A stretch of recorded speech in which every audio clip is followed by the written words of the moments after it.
2010 because we heard Seth giving this BS line to the reporters that, one, he couldn't go after this police sergeant because of the immunity situation, and two, even if he could go after him, there were no applicable charges he could file.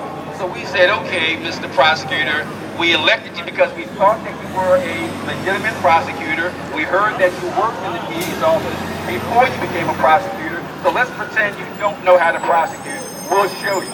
First of all, when it comes to immunity, well, before we even get to immunity, there's something called use immunity and transactional immunity. I don't want to get into the technicalities, but DA Seth Williams knows the difference between use immunity and transactional immunity. But forget that right now.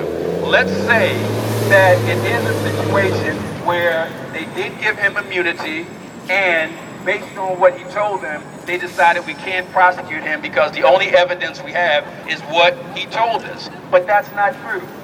You can go after him based on circumstantial evidence, and the circumstantial evidence is this. You got a gunshot wound. That's the first thing. So no matter if Ralston doesn't say anything, he has a gunshot wound. That's the first thing you look at circumstantially. The second thing you look at is gunpowder residue on your shirt.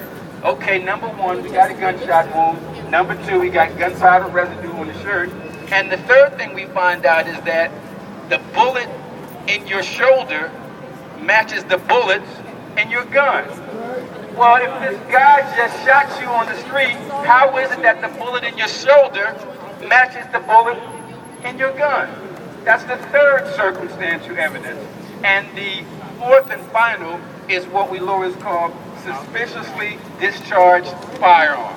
The gun was fired, but nobody explained what happened to the bullet, who was fired at. So those four things we got here, and I want to be clear to reporters so they report it properly.